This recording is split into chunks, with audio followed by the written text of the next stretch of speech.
Hello folks and welcome to Shogun Total War. I am Kanastep and this is going to be part 1 of my Ascend Goku Jedi campaign where I am playing as Clan Uesugi. And if you are new to my channel, I just want to say, hey, welcome! It's good to have you here. I've been playing Shogun Total War for the last two years on this channel, and I've been playing through each of the campaigns on the Ascend Goku Jedi campaign as well as the Mongol invasion campaign. And I'm just about getting towards the end of it. I only have one more campaign to play on the Ascend Goku Jedi campaign, and I also have to play as the Hojo in the Mongol invasion campaign.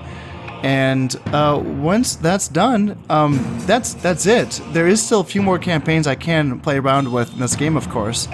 So there's going to be a lot more Shogun to come. But for now, I'm going to be taking a break once those two campaigns are over, and I'm going to be switching predominantly over to Medieval Total War, which I've been playing for the last few months now, trying to get ready to celebrate the 20th anniversary for Medieval Total War coming up in August. So if that's something that you are looking forward to, it's going to be fun. I'm looking forward to it. I've been playing Shogun for 2 years now, so it's going to be fun for me to move on to a different game and, you know, a different setting, different mechanics, all that good stuff. So if that's something that you're into, then join me for that in about a month and a half. But for now, we still got some Shogun to play, so I'm going to get right into it, play a game, and it's going to be a full campaign, of course. I play my campaigns on this game on expert difficulty. And this is what I mean by the extra campaigns. So there's the Ascend Goku Jedi, which is kind of the base campaign, which I've been playing all of my campaigns on this channel so far. But there is these other eras campaigns as well, starting with 1530, which I know, ironically, is also the same year that this campaign starts in. This is the historically accurate one. This is not. This is not what Japan looked like in 1530. So there's this, where each of the clans basically start with like 1 or 2 provinces, and then they have to go from there. And then there's also a 1550 campaign, and then a 1580 campaign, which this looks really fun to me. I really am looking forward to getting to this eventually, but I will be playing all of these campaigns eventually. But for now, I just want to finish off the Ascend Goku Jedi campaign, and then I do want to finish the Mongol invasion campaign as well, before I, you know, switch over to Medieval entirely. So that's going to be the play there. But for now, I'm going to be choosing the clan and going to Clan Uesugi. So, the Uesugi have spent much time, effort, and blood in their quest to claim the title of Shogun for their clan. This experience has made their warriors tough and their generals wise. The strategic advantages for the Uesugi clan are that they can recruit and maintain archers for a lower cost. And then as far as nearby important resources, the provinces of Dewa, Mutsu, and Echigo are rich and productive. In addition to their fertile rice fields, Dewa has deposits of gold, and Echigo has deposits of silver, which can be extracted by mining. Shinano is famous for the courage and martial skills of his cavalry. And I'll be talking more about these benefits of the Uesugi clan more once I get into the campaign. But for now, there's going to be the intro video, so let's watch this first. The year is 1530. For 200 years, the Ashikaga shogunate has ruled Japan from their capital in Kyoto. The recent Onin War has shown that they no longer have the power to control Japan's great clans. The time has come for a new warrior to claim the title of shogun. Japan is divided between ruthless warlords. Armies grow stronger, only to be depleted in the frequent vicious battles that give this era its deserving name, Sengoku Jidai, the age of the country at war. Year after year, the endless plains that divided the clan's territories are stained with the blood of thousands of brave samurai, fighting for their liege lord and for their honor. When necessary, accept help from others, not of our lands. Gaijin can be useful pawns in your campaign, as they bring guns from overseas. If they become a nuisance, they should be expelled from our shores, or even eliminated. When there is no other way, assassination can be instrumental in gaining victory. Even a general who is invincible in battle is as vulnerable as a child when asleep. Use the men of the shadows, for they excel in the deliverance of death by night. No one is untouchable. Honor is everything to samurai. A man who loses faith and his honor must then also lose his head. This is Bushido, the way of the warrior. Follow these rules of wisdom that have been handed down through generations, and your victory will be complete. Japan can be ruled completely by only one man, a great warrior, general, and strategist. To become shogun will require battles to be won with the mind as well as the sword. Now is your time. Let total war begin.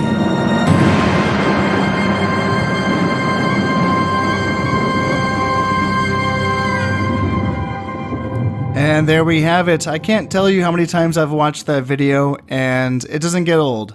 It puts you perfectly in the mood and the place for this campaign. And I think that for a lot of folks who don't know much about this time period, like myself when I first started playing this game, it does let you know a little bit about what's going on, so it kind of helps you out there in that regard. So here we are, expert difficulty. You start with only 1,000 koku on expert difficulty, so not a lot to work with in that regard, but the Uesugi clan is one of the richest clans right off the bat just because of their farmland and their potential to build mines as well in Echigo and Dewa. And I believe, let's see, I can also get ports in every single one of my provinces except for, oh no, not Hida and Shinano. Now, Shinano is a topic that I do want to talk a little bit about. Okay, first off, I should say something. So, here's the deal. Typically, for every other campaign that I've played so far on this channel, I've played an initial practice campaign with that clan to get a feel for how that clan plays. With the Uesugi clan, I just haven't had the time. Now, I played a bit of Uesugi way back, like, a couple years ago. And I think I was on easy difficulty when I first started trying to, learn the ropes of this game. And it ended up being so boring because it was so easy that I just stopped. Now, I don't believe that's going to be the case here on Expert. I think it's going to be quite a bit different. But I just want to say that I haven't actually practiced this opening yet. I have an idea of what I want to do. I've looked at this, and I've kind of, I have an idea, but I don't know if it's going to work. I really don't. Now, I do think that I have enough practice to, figure something out here. And like I said, I do have an idea. Here's the thing. On the first turn, the Imagawa clan is going to be attacking me here in Shinano and starting war with me. And when the Uesugi clan is played by the AI, then the AI retreats from Shinano and gives it up to the Imagawa just right away on turn 1. And that effectively cuts off their forces here at Hida, which has nowhere to go to because this is rebel territory here in Echu. And then Kaga has warrior monks, which are also rebel. So they get kind of stuck here. And they're on an island. And you end up kind of with this island of Uesugi here in Hida, and then the rest of the Uesugi are over here in the north, which is a little bit awkward. I do want to keep Shinano and Hida. Now, here's the thing. If you're looking for the smartest, I could say, like if you're looking for the meta way of playing the Uesugi clan, I would say just retreat from Shinano. Maybe what you could do is retreat from Hida and send these troops over to Shinano, and then maybe send like a unit of backup from Echigo just to make sure that you can win the initial battle, or just have them not even take this battle in the first place. And then you can retreat your soldiers on turn 2 back to Echigo, Mutsu, Dewa, and Sato. However, I'm going to try to hold on to these territories and not retreat from them. Just kind of, I don't like giving up territories right away in the beginning of a campaign, because I feel like that kind of takes away the challenge of playing that campaign. When I played as the Imagawa and the Takeda, because these two clans are split clans that have territories in southern Japan, whether in Kyushu or southern Honshu, I took a challenge upon myself to keep both sections of territories in the north and the south, even though that makes it harder.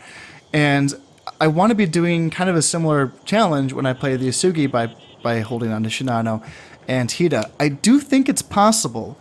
Now, what that's going to mean is that if I just retreat my guys from Hida and Shinano and then basically focus all of my initial forces on, say, holding Echigo against, any potential aggression from Shinano, while focusing my forces, kind of onto Hojo clan and trying to get rid of them right away. That's like an easy-ish opening. I would say that's an easier opening because you'll be getting the Hojo clan's territories very quickly. Their territories are very rich as well, so you do want to take care of the Hojo clan. Otherwise, you're going to have these two, rich behemoths kind of in a cold war against each other here in northern Japan. So blitzing the other side out of the way is the smart thing to do. And when I play as the Hojo clan, I do advise taking your forces from Hitachi and Shimotsuke to blitz the Uesugi here in Mutsu right away. And that is my advice there. Now, here I want to actually see if I can hold on to this. And again, I haven't practiced this, so I don't know if that's going to happen, but I think it can happen if all right, so what do I have here? Let's look at what I have. Mutsu, I got 3-star daimyo, Uesugi Tomuki, and then I have a Yari samurai, which is a spearman, and then a samurai archer. Here in Echigo, archer, and then a Nashigaru, which is a peasant spearman. Sato, a single peasant spearman, the Yari Yashigaru, and Shinano, this is my heir, and he's in an archer unit, and he's a 3-star general, which is not bad. That's the same command ranking that my daimyo has, so he will be providing some decent benefits to the troops that he leads. And then he just has a Yari samurai with him, which isn't much to defend against the 3 units that the Imagawa can bring from just Totomi, not to mention whatever they can bring from Mikawa or Suruga as well. So I don't know exactly what the AI brings on the first turn. I don't know how many soldiers they bring. Here in Hida, I just have a 1-star general, the samurai archer, Shibata Tadachika, and then the Yari samurai as well, accompanying him. So what I'm thinking is I can bring at least 1 soldier from Hida and Echigo into Shinano to hold here in Shinano. And I need to keep this Ashigaru here in Sato to defend against... Man, there's nothing here in Noto. So Noto is rebel territory, and so is Echu and Kaga, so I don't have to worry about too much aggression from this direction. Now, the rebels will take something that's left open. That is the thing. If a province is left completely open, they will go after you. And if you are fighting them, they will be a little bit more aggressive.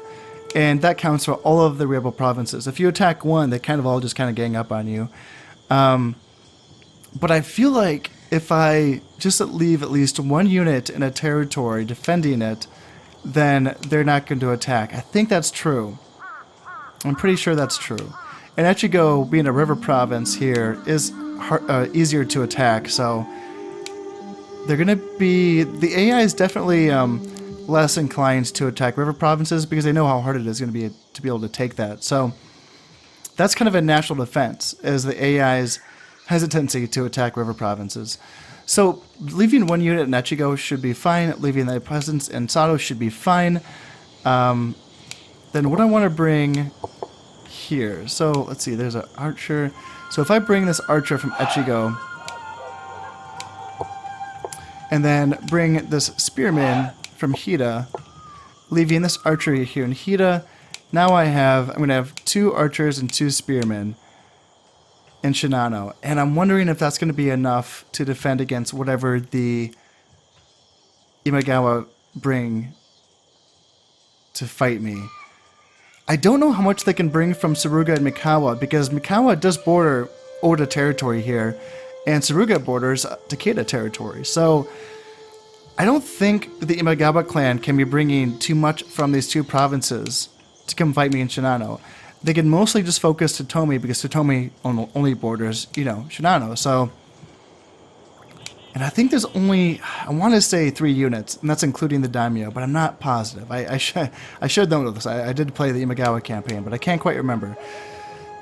I think this might be enough. at least for, turn 1. And what that leads me to think is that I should be building a castle here in Hida and Shinano and Echigo and maybe even Sado, like right away. How much money would that be? 500. That's 1,000 koku. Damn. That is a lot. The nice thing about castles, for again, for those of you who are new, a castle, first off, pretty cheap, 250 koku to build a castle. Only takes 2 turns for it to build. And the primary reason why I build castles in every single province is that it's going to allow me to effectively defend that province with only 1 unit. As long as it borders another province of mine that has a decent standing army, then what can happen is, so if I have a castle here in Hida, and this province is being guarded by this 1 archer unit, then if I'm attacked from anywhere, and as long as I have a decent standing army here in Shinano, then this army, or this 1 unit, can retreat into that castle. And there's going to be a siege here. So this unit can last in that castle for a couple of turns at least. And that's going to give me time for my armies to come in and relieve that siege. And that's what's going to allow me to defend multiple territories at once with only 1 standing army. So my idea is, how would this work? I would have my standing army in Shinano, obviously, right? 1 unit with a castle here in Hida, and then probably just, at least in the beginning, probably just 1 unit in a castle here in Echigo as well. But I do think I'm going to need some forces here in Mutsu. The good thing is Mutsu is my castle, or capital, so I can train some units here. I can train some archers, and then the Yari Samurai, which again, if you're new to all of this, I'll tell you some things. If for those of you who've watched my other campaigns, I'm sorry I have to keep going over this, but hey, you know what? It's good to go over things. Yari means a spear in Japanese, so this is a spearman. This is a spear samurai. It's a good, solid main line troop. I'll be using it the entire campaign. They're that solid. Pretty cheap. 200 koku is not bad. The Ashigaru, it's the peasant spearman. It costs half as much as the samurai. It's really not good in melee. It has really bad morale. They can be hard to use, but it can't be forgotten that they still have that spear, and spears have a bonus in this game versus cavalry, which is quite nice. It really does kind of let spearmen have a place in this battlefield, which is obviously to hold the line, but also really hold the line against cav charges. So even these peasant Ashigaru will, do quite well against cav. Even against like heavy cav. As long as they don't run away, they can do some damage to cavalry. And Ashigaru are a little bit faster than the Yari Samurai as well, so they can chase down and they can flank a little bit, but the issue with getting them on the flanks is that their morale is not really good. So when you get them away from their own friendly units, which gives morale buffs, that's going to kind of take away from any morale that they might have, and they could break just because they're flanking. I know, it's crazy. Like, the morale in this game can be really tricky. Having an Ashigaru unit on his own, flanking an enemy, could be enough for him to run away. If he doesn't have any buffs or honor or anything like that.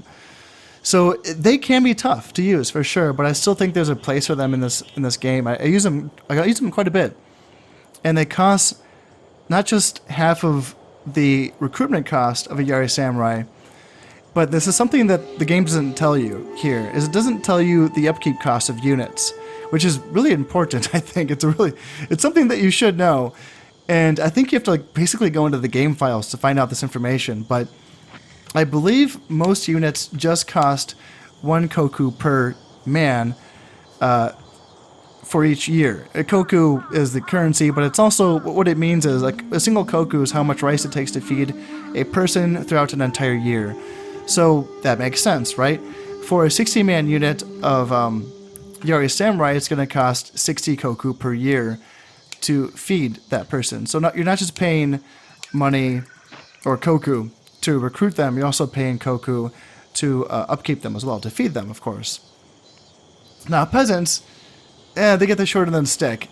They only, for a 60-man unit of Ashigaru, you're only paying 30 koku upkeep. Now, this is a big deal, especially in the early game when you don't really have that incredible economy.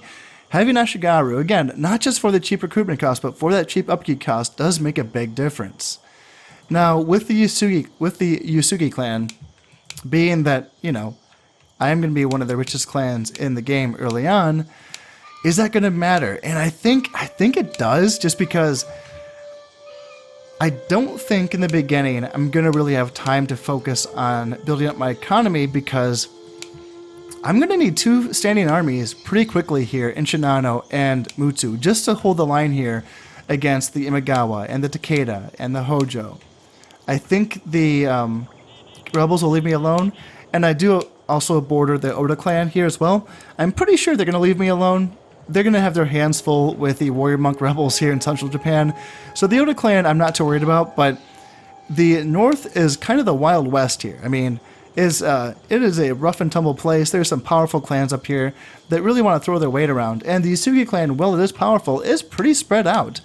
Bordering all of these clans is kind of treacherous, you know?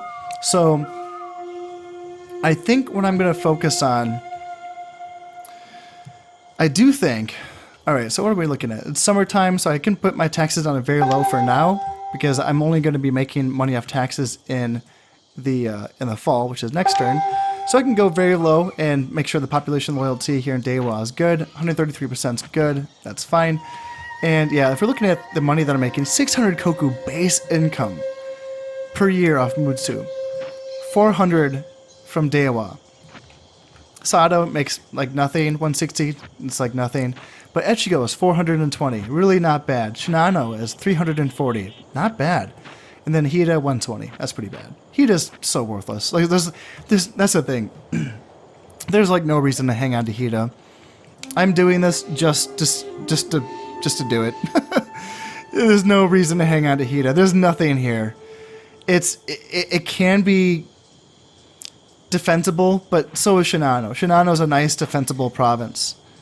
There's no reason to hang on to Hida. And just for bragging rights. That's it. That's the only...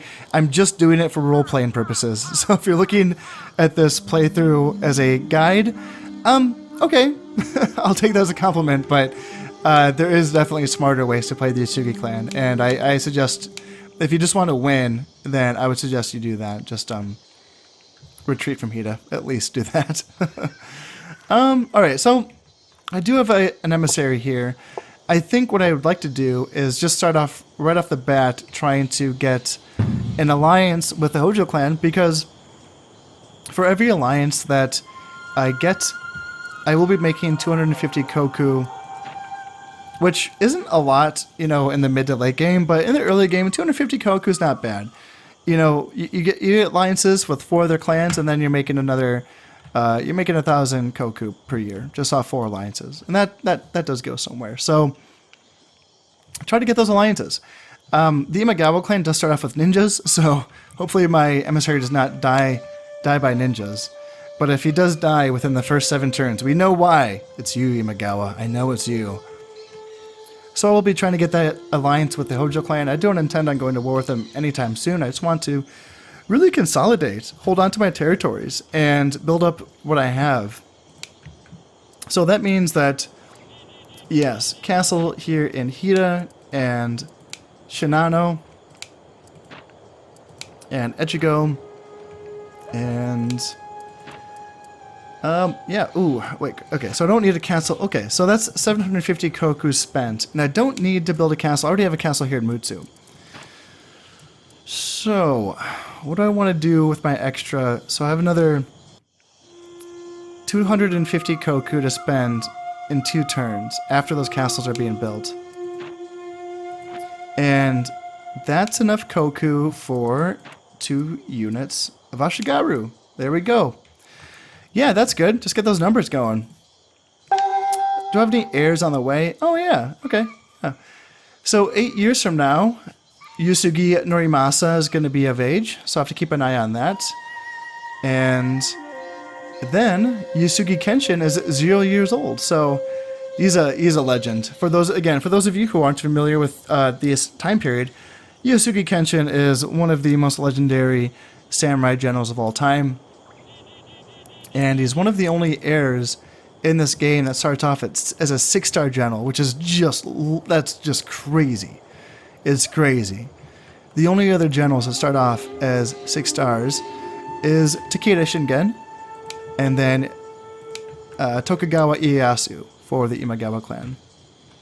So having one of the 3 6-star generals starting for your clan is going to be really awesome. So I have to keep an eye on that for sure. I don't know how good Norimasa is going to be. I can't quite remember, but these are my lifelines. I have to keep these guys alive. It's going to be really important to keep these guys alive, so I have to keep an eye on that. And I'm trying to think. I know this. I've been spending a long time talking about the opening of this clan, but I think there's been a lot to talk about. So, I just want to keep I'm just kind of nervous here because I don't know what the Imagawa clan's going to attack me with, but I think it's time to end this turn. All right, so there they go. There goes my heroes. So they didn't send their daimyo in, and yeah, they still outnumber me. Goddamn. But they only have a 1-star general, and they do outnumber me by 120 men, so that's 2 units worth. But I still like my chances because Shinano is a defensible province. So let's get into it and see what I can do here. As I am the defender, I am not able to choose the weather. The attackers get to choose the weather, but I get to choose where I want to hold my ground at. And here's Shinano. So for those of you who are new, welcome to Shinano. There's going to be many, many battles fought here, especially in this campaign. Now, I will say, for many, many campaigns, I liked to defend Shinano by going up on this hill. Now this is this little picket fence. I can't deploy past here, but I just move as soon as the battle would start. I just moved to the edge of this hill. The enemy deployment zone's just right down there, so the battle would start almost immediately. And I would have this really awesome hill though that I can shoot from and defend and all that good stuff. Now, I've been changing my mind about this recently. I would say the last couple campaigns I've played, I've really liked just going all the way back here and putting my back to the wall, basically. I feel like this is still a fantastic height difference, you know? Like, this is a steep hill. And I can basically spread out and kind of go down here, and they still might come at me from this direction, which, you know, is less steep.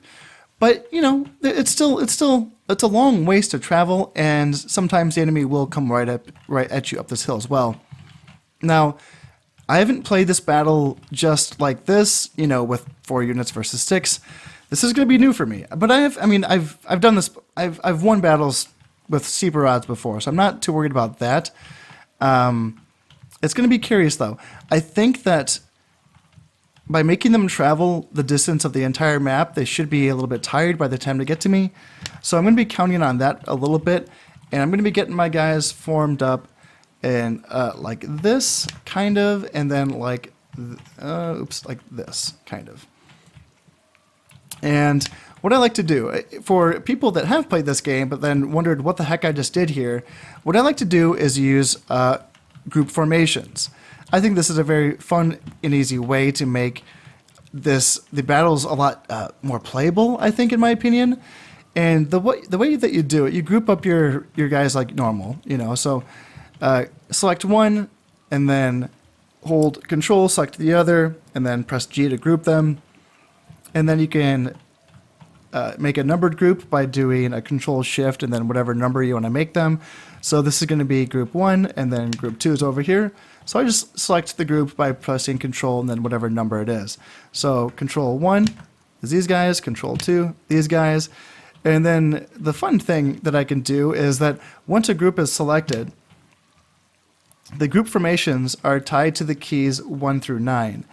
And they all do different things that you just have to basically experiment with in custom battles.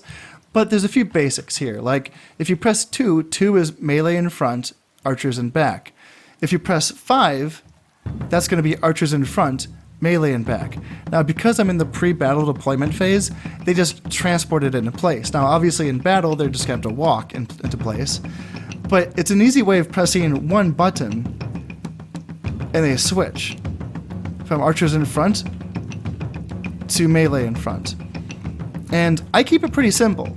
That's kind of like basically what I do for my groups. I don't really mess with a lot of the other buttons, but depending on my army compositions, I do go into the custom battles and see what works best for my army comps. So I will kind of experiment with some of the other buttons just to kind of see what I can get out of it. But, I mean, again, this is like really basic stuff. Spears and archers. Archers in the back, spears in front. Now, it is going to be important that archers are going to be in 2 ranks. If they're in 3 ranks, that means that these guys in the back, this 3rd rank here, are going to be getting a accuracy debuff because they have to fire through, 2 ranks of guys. But that's the problem with using these group formations. You can only get so fine with it. This is wide enough, I think. And up here, same thing. These 2 guys in the back are going to be getting a slight debuff, but still, most of these guys will be firing, and they have a pretty good arc. They can go right over the heads of the guys in front of them without hitting them, and that's going to work out pretty well. So I think that's good. Yeah, I don't want my archers too far up this hill, because once they get up here, then the spearmen will be like in front of them. This is a really good angle where they can fire over the heads of the men in front of them.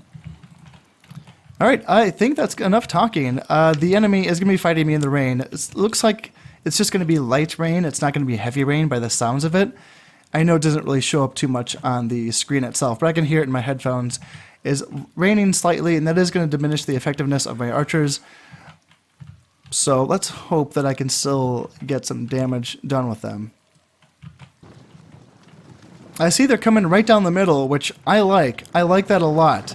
So that means that I'm going to reposition my guys more over on this side, I think. And then I can bring these guys over as well, because they're not going to be needed to cover this flatter area. I can just kind of bring them over here like this.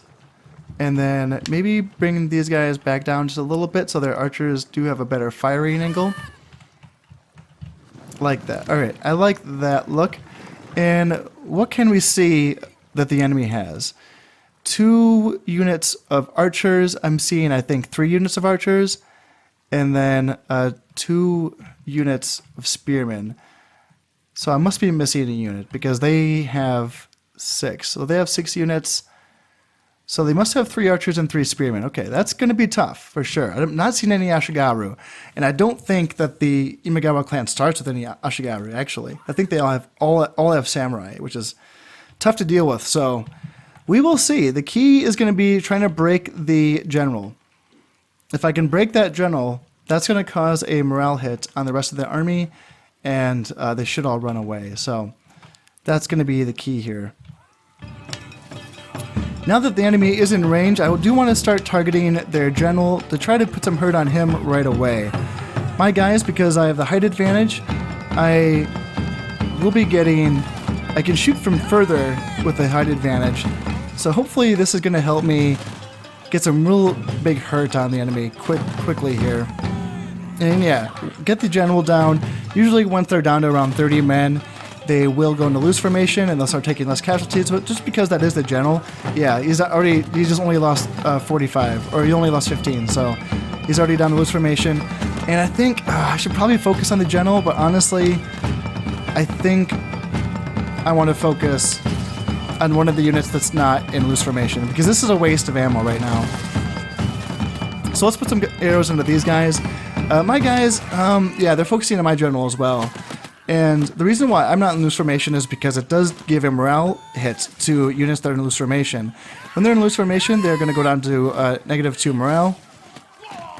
So it's a trade-off for sure, because obviously losing men also is another way to lose morale. So I think in this case, it is my general, so I do think I want to put him in loose formation. So I'm going to do that, put him in loose formation, and try to prolong this skirmish here. So that unit's down to 30 men. So let's focus on this unit here. Here, and here. And oops, I misclicked here. So let's get my general back. And yeah, let's start focusing on this unit. And I'm wondering if I should start focusing on the infantry, actually. Because, yeah, that's going to take a few volleys to weaken these guys up. Yeah, let's start shooting these infantry here. And, yeah, I think I do want to start shooting them. The Yari Samurai do have slightly higher armor than the archers, but still, it's going to be worth getting some shots in on them. Ooh, man, my archers are almost out of ammunition. Wow, that happened fast. The ammunition's down here, this little bronze bar down here. So yeah, there's not much man, they went through that fast. Man. Hopefully that means the enemy is almost out of ammo. So I am getting the better trade. This is the kill ratio bar up here. The green is the amount of kills that I've inflicted. The red is the amount of kills that I've taken. So I am getting the better trade so far. The height advantage is really helping me out in that regard. But it's still gonna come down to a melee at some point here. They have to come up this hill and try to break me in melee, and that's gonna be I think that's gonna be tough for them. Honestly, I mean this is gonna be a good fight. And yeah, these guys are out of ammunition, so I'm gonna like get ready to flank with them. That's the nice thing about samurai archers is that they are samurai, so they can fight pretty well in melee. And that's what it's going to come down to here. So I still have another volley. Yep, that's it. That's it for my volleys. And I'm wondering how many volleys do they have left. He's reloading, and he's reloading as well. So it looks like, yeah, it looks like all of their archer units still have some ammunition. So that's not great. I'm wondering if I should put my other units in loose formation, but I feel like they're not taking a lot of casualties right now. Yeah, they're really not losing a lot of men. Whether it's the rain, or whether it's firing uphill, or whether it's the, decent-ish armor of my units here. Alright, so now they're going to be going after my archers on this side. So I want to charge downhill with both units here of my archers and my Yari Samurai. Put them in engage at will and try to break this healthy Yari Samurai unit. Now, this is their healthiest unit, so it's not going to be easy, but I have the height advantage, and they should be somewhat tired as well. So hopefully I can break him here. He's down, yeah, it says he's losing combat, and he's losing men pretty quickly. And my guys are looking pretty good here, so we should be able to break them there. And now they want to come over with the rest of their guys. Yeah, I feel like I'm gonna break these guys in time here. So I want to kind of hang out up here. I can put my general back into close formation. And I want to kind of hang tight for now. Maybe kind of mirror and get a little closer here. But I don't want to charge right... Yeah, now they're broken. They're broken. Nice, nice, nice. And now I can charge here and try to trap this little group here. And leave these two archers on this side. And just bring everyone into melee. Wrap around. And there we go. Now he's running away. Now the general's running away. Now, yeah, and that broke the entire army. Nice. That's very, very good. Now, I'm probably not going to be able to get a ton of kills here because I don't have any Ashigaru. My guys are the same speed as their guys. I can get some kills here, and that's going to be about it. I'm probably not going to be able to kill their general, but we will see. I'm going to give it an old-fashioned try here. And here's the general right here. I'm trying to catch up to him. It looks like I might be able to kill their general. We will see. If we can kill him, that would help out. I know he's only a 1-star general, but still. Hey, there we go. The general's dead. And you know what? That makes the rundown worth it, I'd say. Killing the general, not freaking bad. I'm pretty happy with the way that went. That was not bad. I didn't lose too many guys. My general got a little shot up, but he won the battle, so I did lose 49 men, but I killed 179, and that really, really weakens the Imagawa clan. They are going to be in rough shape after that loss. Yeah, there we have it. Okay, so the nice thing about that is that since I put these build orders in for these castles, they're going to be finished at the end of this turn. And what that means is they are available for the end turn, you could say. So if I get attacked in this turn, or, you know, not so much in Shinano, but if I get attacked in Hida or Echigo, these provinces that I only have one unit defending, it's fine. That castle will be built in time for them to retreat to that castle. Even though it's not here right now, it will be built during that end turn phase. And yeah, the Imagawa clan is in rough shape now. They do not have a lot of soldiers here in their northern territories, and I'm really curious. Does that mean that the Takeda clan, usually the Takeda clan is a bit more aggressive towards the Hojo initially? Now I'm wondering in this case, because I've basically weakened, you know, one of their greatest rivals, will the Takeda clan pounce and take out the Imagawa clan for me, essentially? I'm not too worried about the Takeda clan growing too strong off Imagawa territories. These territories are not good territories. There's not much here. So, if, you know, the Takeda clan can take them, that's fine with me. Or the Oda clan, possibly. Now, they are going to be too busy here in central Japan, but still, you never know. You never know how that's going to go. So, I'm going to continue. So I got this emissary, and I'm going to send him to propose an alliance with this Hojo clan here. And yeah, we're just going to chill out here in Shinano. I got all my guys going to hang out, celebrate. You guys won a battle. That's pretty awesome. And yeah, we're working on this castle here in Echigo. And I got that Ashigaru that was trained up here in Mutsu. And let's see, what I want to do. See, Mutsu is tough because it borders 3 Hojo territories. Shimotsuke, Hitachi, and Kazuke. And 2 of those territories only border Mutsu. This is the only enemy territory that these territories border, so that's why it's so easy to blitz the Uesugi clan as the Hojo clan. Just take your troops from Hitachi and Shimotsuke and attack on turn 1, and you're going to be good. It's not the easiest battle, but it's winnable for sure. It's definitely winnable. So, as the Uesugi clan, it's a little treacherous. You know, this is my capital province. I don't need to protect it. And it borders 3 provinces that, you know, it's enemy. Like, even though we're not at war, and I'm trying to get an alliance with the Hojo clan, we are not friends yet, so it's a little bit treacherous. And I'm wondering, you know, do I keep this Ashigawa here in Mutsu, or do I bring him over to Shinano? And I'm tempted to think that I keep him here in Mutsu. At least that unit, because I really feel like right now, at least, nothing is really gonna threaten me here in Shinano, at least for another, you know, couple turns. The Oda clan, as I said, are busy. The Imagawa clan are very, very weakened right now. The Takeda clan's in a tough spot. Kai is their capital province, and they're in a tough spot. The Takeda clan is attacked on turn 1 by the Mori clan down here, so they're dealing with this. And it's hard to attack from Kai, because if you know, leave Kai with your army, then you're leaving Kai weak, potentially. So they're in a tough spot. They might not be attacking me on turn 2. So that's what I'm going to bet on here. And if they do want a piece of me, you know, come at me, bro. That's what I got to say. That's what I got to say to that. You and your 1-star general. I can take you.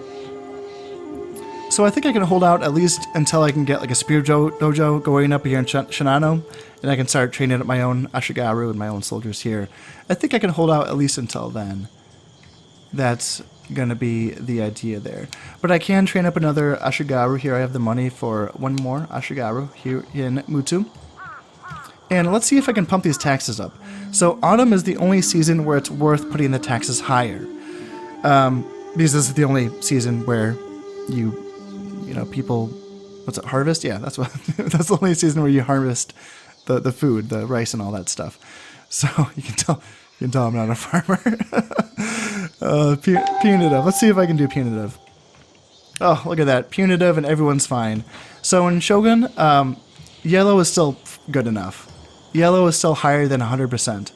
It just means it's lower than 120%, which is kind of funny. It's like, you think yellow's bad, and then you look at it, you're like, oh no, you guys are fine.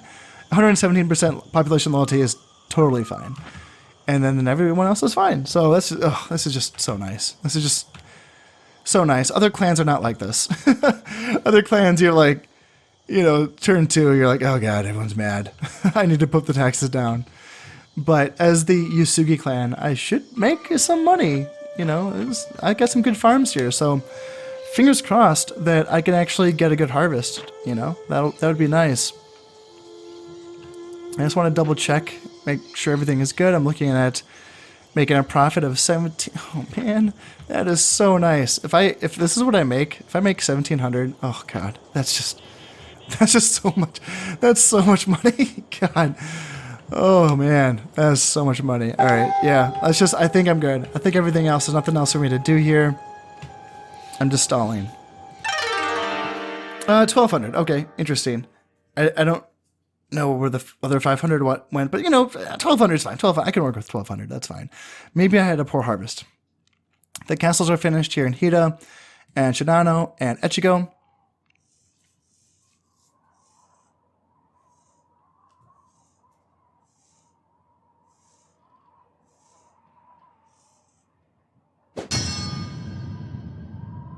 Okay, did the Takeda clan attack the Imagawa clan? Is that what just happened?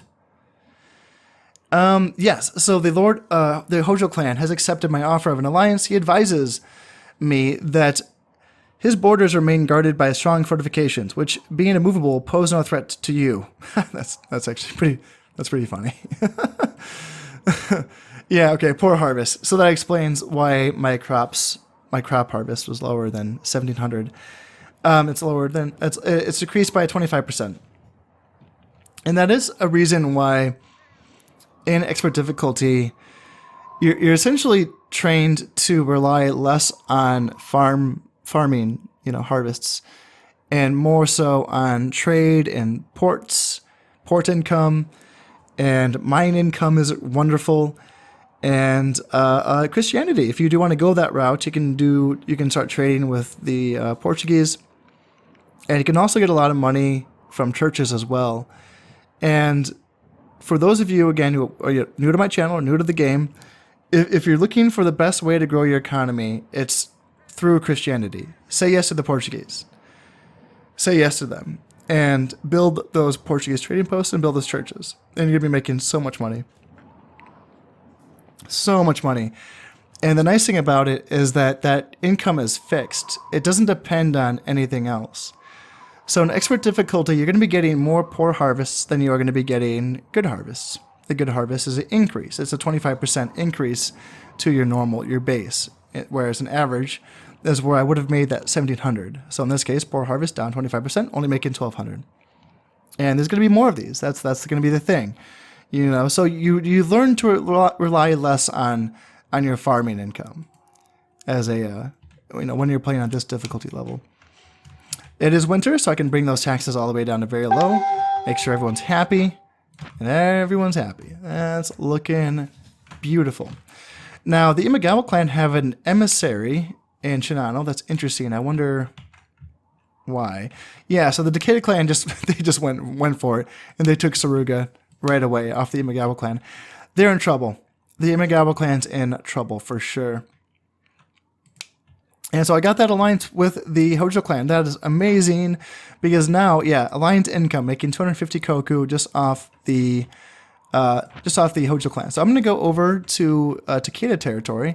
I know their daimyo's not in Kai, and he's not in Saruga. So let's see if he's in Sagami, because I want to find the Takeda daimyo. I'll try to get an alliance with him.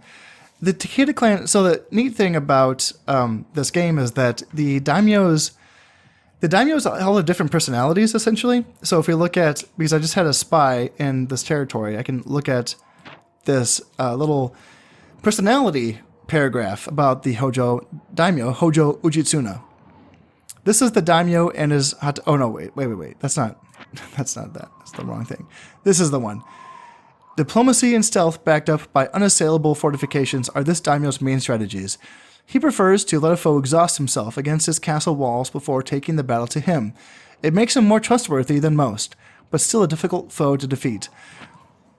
The key point there is that the Hojo clan is less aggressive against clans that it is allied against.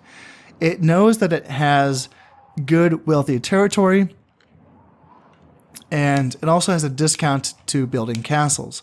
So the Hojo clan can kind of sit back for a bit and build itself up and, build up its economy before it makes a move. And when it does make a move, it typically is going to be making that move against someone that's not allied against. It will usually typically keep its alliances for a while. And I think it's kind of tied along with the Shimazu clan in that respect. The Shimazu clan is another clan that when you're allied with them, they're typically pretty good buds. And they won't really backstab you too much. And that's completely different from the Takeda. The Takeda will just, they will screw you over. And I'm basically counting on the Takeda clan, going on the offensive against the Hojo clan, and that being the Hojo clan's main target. Once you serve that beehive up, the Hojo clan will be coming for the Takeda, and hopefully not for me. At least until I can get myself built up a bit. So that is the plan. That is the play there. So yeah, let's see it. Like I said, I'm going to be getting my spy, looking for the Takeda daimyo. And let's see. So I have another Ashigaru who's trained up. And do I want to send him? See, now that I have these, that alliance with the Hojo clan, and there's like not much here. I'm pretty sure this is 1 unit each in Shimotsuke and Itachi, and then 2 units in Kazuke. And considering that I have, 3.5, the daimyo's unit doesn't really count. It's just the daimyo with 10 heavy cav bodyguards. So it's a really small unit. It doesn't really, it's not too combat effective, but it's something. It's like 3.5. You can count that as 3.5. So I might send this Ashigaru over to Shinano to help guard there. Well, I can actually just send this Ashigaru there. That's fine. Yeah, that's good. That is good. Now, there's like nothing in Noto, so I feel like I don't even have to build a castle in Sato right now. Sato actually is worth building up though eventually, because it does have iron sands deposits, which means that I can build an armory here. I can only build armories in provinces that have iron sands deposits. And what an armory will do is, as the name implies, it will increase the armor of any units that are trained there. And there's 3 levels of armories. So you can get your armory level up to level, +3, which, +3 armor for units that are trained there. It's really, really good. So Sato is going to be a good province for me to train up soldiers later on. Right now I do want to focus, like I said, on soldiers and economy in a bit. I think right now, mostly just soldiers. I do want to build a spear dojo in Shinano so I can train up more soldiers. So let's do that. Oh yeah, and I do have iron sands deposits here in Shinano as well. So that's really good. That's very, very good. I can build an armory here in Shinano and Sato. Good provinces. Now, one thing to keep in mind is this. That whole thing that I was talking about before with being able to defend a province with only 1 unit, basically. Well, here's the way it works, though, is that when you retreat into your castle, the enemy army can still destroy a lot of the buildings in that province just by the nature of pillaging and raiding that territory. So even though the territory won't be completely owned by the invading army, a lot of the buildings can still be destroyed. What that means is, in these frontier provinces that you don't intend on really defending with a lot of forces, you shouldn't really be going too crazy with building up in these provinces. So Hida, don't build anything. I'm not going to build anything. Echigo, this is tough because Echigo does have silver deposits. I could be building a mine there, and that would be really, really good. That would be really good. But for now, Dewa has gold deposits, and gold makes even more than silver, so I can kind of focus on that for now. So obviously I do want soldiers here. I want soldiers, I want a spear dojo, but I feel like I should spend at least some money on economic upgrades. And I think I might just go for that mine in Dewa right away. But that's the thing though, is that it's 500 koku for a mine, I believe. 500 koku? Yeah. Yeah, 500 koku, and that's almost half of what I have. And I would like to be able to train up troops and build that spear dojo. So, maybe for now. Huh. I do want to get economic upgrades going on. I do want to do that. So it's going to cost, yeah, I'm pretty sure Mutsu is my richest province when it comes to farming. 600 koku base. Yeah, man. So making 20% increase off of that. It only costs 250 koku to build. It takes 4 seasons to build the improved farmland. And there is multiple tiers of this. So starting off with this is going to be a nice cheap increase to my income. And that in addition to the Spirit Dojo, which is also pretty cheap. 250 koku, I believe. Yeah, 250 koku, 2 seasons, which is really nice. It takes a very short time to build. So yeah, between those 2 buildings, that's going to cost me 500 koku. And that's going to leave me with roughly 700 koku to spend on soldiers. Which isn't a lot. That's not a lot. And it's making me think that all I can do is Ashigaru. Because 4 turns of Ashigaru here in Mutsu, plus 2 turns of Ashigaru here in Shinano, is 600. And that's pretty much all of the money spent. So yeah, that's the plan. 4 turns of Ashigaru here. And then once that Spirit Dojo is built here in Shinano, I can get 2 Ashigaru here in Shinano. And I feel like that's a good compromise between military buildings, economy buildings, and army, infantry, soldiers, all that good stuff. I feel like that's a good compromise for the rest of this year as far as my my spending is concerned. So, yeah, that's looking good. Everything's very low. And by the way, I check this all the time. I make sure my taxes are very low. And I'm always checking that. Also, I check my heirs. I check this all the time as well. So just get used to me doing all that a lot. All right, I think everything else is looking good. Oh, just by the way, I can show you something kind of neat that I haven't really showed you yet. I have a throne room that I can take a look at here. And you can kind of see on this map, it might be hard for you to see, but I use this map a lot to see the progress of all the other clans. And it's kind of like, I don't know if the developers meant for this to be a cheat. I don't know. It feels kind of like cheating, but I really like to know what's going on. So I use this all the time to see, who's taking territory and whatnot. Right now, everything's looking pretty up to code. The Oda clan are struggling in central Japan. Actually, I can just go back to the map and talk about it. So yeah, the Oda clan is, losing some provinces to the rebels here in central Japan. They have such a hard start. The Oda clans, they're always in trouble. The Mori clan took 2 provinces off of the Takeda clan here. They took Bitchu and Bingo. And the Takeda clan is just left with Aki. And the Shimazu, they never do anything. the Shimazu clan are so pitiful. They have most of Kyushu. And then they make friends with the Imagawa clan that have the 3 richest provinces of Kyushu. And then they never do anything. The Shimazu territories are so poor because they never take these territories. So they can't do anything. It's just so pitiful. But yeah, that's everything's looking pretty good here. And I'm looking forward to spending, the next few years, I think, building up the rest of my territories and focusing on, building up my armies eventually to where I will eventually want to betray the Hojo clan. But that is all going to have to wait until next time.